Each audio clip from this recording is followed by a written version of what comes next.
Just imagine taking a deep breath, but not really being able to take that deep breath. IPF is it's a short form for Idiopathic Pulmonary Fibrosis, and fibrosis means it's a bunch of scars. Pulmonary means lung, and idiopathic means we don't know what the cause is for this disease. How could we have something that absolutely destroys lungs and we sit here and say, we don't know why that happened? 3 years ago, my mother was diagnosed with IPF.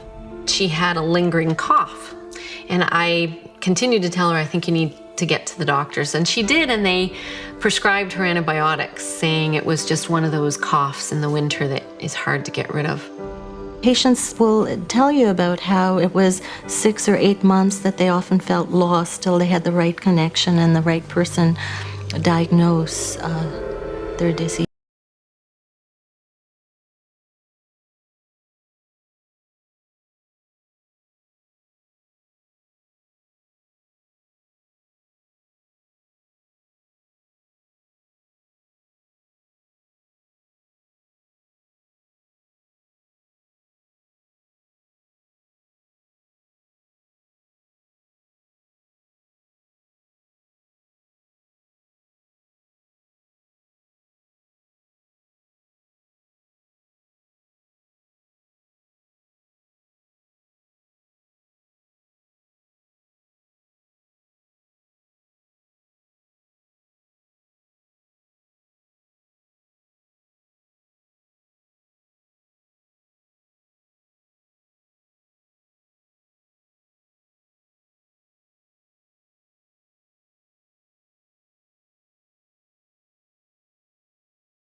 And your sense of usefulness diminishes.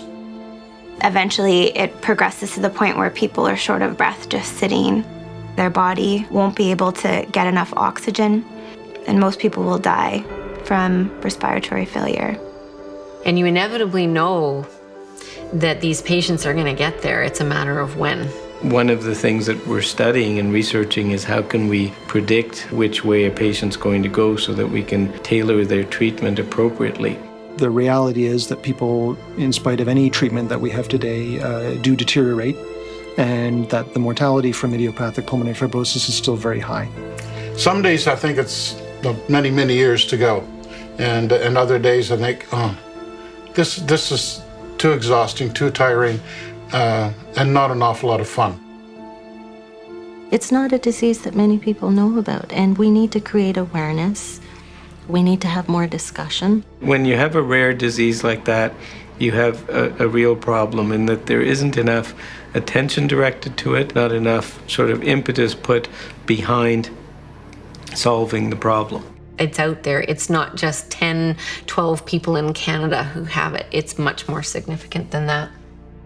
Between like 12 to 14,000 Canadians who have this disease. You have a very serious disease here. I'm somewhat frightened of not being able to breathe, and what that does to your body, and what it does to your head. The brain is a funny thing. It causes you to think of all kinds of things you don't want to think of. Like, what is it like really dying? What is it like lying in bed, not being able to do anything? And we have to have hope that in the near future we'll be hearing that boundaries are being pushed and discoveries are being made, and that people who have idiopathic pulmonary fibrosis will have answers. Blue lips signifies a very serious stage. Inevitably, that's what ends up happening to IPF patients. And imagine struggling for breath. To me, it signifies a significant end for someone, and you know, who wants to see anybody with blue lips?